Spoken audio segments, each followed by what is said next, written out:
Et on termine notre émission avec Fenêtre sur l'emploi pour parler d'un secteur qui recrute. On n'en parle pas suffisamment, le secteur de l'énergie d'une manière large, du gaz. On en parle avec Frédéric Martin, le président de France Gaz. Merci d'être avec nous parce que vous êtes un expert, hein, vous venez de GRDF, mais aujourd'hui vous portez cette présidence France Gaz. C'est plus de 50 entreprises, grosses entreprises, fédérations. Et fédérations. Et qui regroupe tous les métiers liés à l'énergie de manière globale ? De manière générale, à tout ce qui touche au gaz, que ce soit le gaz fossile, les gaz verts, l'hydrogène, l'utilisation demain du CO2 biogénique. Donc c'est vraiment tout ce dont ont besoin nos entreprises et le secteur économique pour fonctionner. Alors on parle souvent du secteur de l'immobilier, du bâtiment, mais là vous avez 230 000 salariés dans ce secteur qui est colossal et vous allez accélérer parce que là vous lancez une campagne de recrutement qui est colossale, c'est 15 000 collaborateurs à trouver. On a fait une enquête il y a maintenant, on avait lancé une enquête en 2021 qui a donné lieu à la mise en place d'un site sur lequel on fait effectivement, on regroupe l'ensemble des offres d'emploi. Emploi, compétences, énergie. Emploicompétences.com, compétencesénergie.com, pardon. Et l'idée, c'est de mettre en valeur et de montrer toute la diversité des métiers de notre secteur. Et on en a en moyenne 15 000. Voilà. Et donc ça montre toute l'opportunité, le dynamisme de la filière, puisqu'on est en train de changer le monde de l'énergie. Hein. On se prépare à passer d'un monde qui est très ancien à un monde complètement décarboné à échéance 2050. Et on va avoir besoin de tout, et notamment d'hommes, puisqu'on va vraiment produire de plus en plus dans les territoires. Et pour ça, on a besoin avant tout de profils, j'allais dire, à la fois passionnés, qui veulent rester dans les territoires, qui ont envie de changer, et puis de faire changer le monde. Vous évoquez un sujet, donc allez sur le site compétencesénergie.com, parce que là, j'imagine qu'il y a l'ensemble des postes. Tout à fait. Et j'imagine des territoires sur lesquels les postes sont proposés, mais il y a quand même l'idée aussi pour ces jeunes qui ne connaissent pas bien vos métiers, de redonner du sens. On en parle beaucoup, et là, on est dans des métiers verts, on n'est pas quand dans le gaz dit polluant.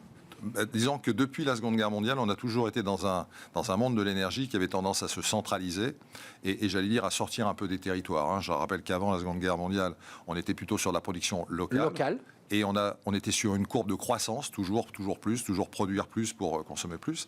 Et là, depuis une dizaine d'années, on est dans une bascule où de plus en plus l'énergie va être produite dans les territoires. Retour en arrière, en quelque sorte. Retour en arrière, retour aux sources. Et en même temps, avec une objectivité, c'est-à-dire faire en sorte qu'on utilise au mieux l'énergie parce qu'on sait qu'elle est rare.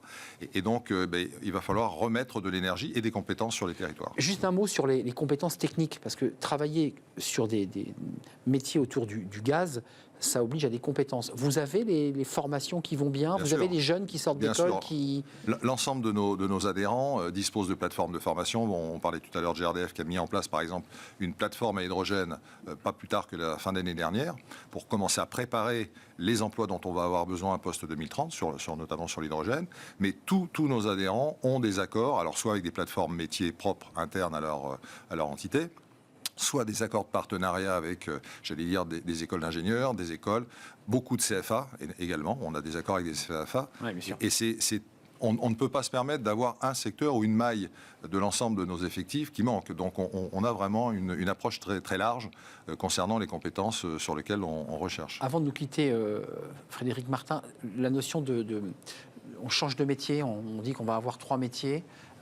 Est-ce que vous poussez la porte de France Travail en parlant des salariés qui n'étaient pas dans le secteur et en leur proposant des reconversions, une deuxième vie dans ce secteur qui recrute ? Alors, tout à fait, parce que la filière gaz est tellement large et offre tellement d'opportunités que, justement, il ne faut pas avoir peur. C'est-à-dire qu'on est sûr de rentrer, j'allais dire, sur un terrain de jeu qui est absolument fantastique. Ah oui, c'est sûr que là, donc, si on y va en étant curieux d'abord, en voulant vraiment progresser, en étant passionné, en voulant changer les choses, on a une panel d'opportunités. Oui, parce que le choix de métier, il faut le dire, est très large. Très, très large. Merci Frédéric Martin d'être venu nous rendre visite, président de France Gaz, des entreprises les plus grosses et les fédérations, avec les fédérations. Tout à fait. Je sais que je sens que vous y tenez beaucoup. Merci de nous avoir rendu visite, ces 15 000 emplois. Allez sur le site compétencesénergie.com. Là, il y a peut-être métier à votre goût. Je vous remercie. Merci à vous. Merci. Merci à mes invités. Merci à vous. Merci à votre fidélité. Merci à Xavier à la réalisation. Merci à Saïd au son aujourd'hui. Et merci évidemment à Nicolas Juchat, l'incontournable. Je vous dis à très bientôt. Portez-vous bien. Bye bye.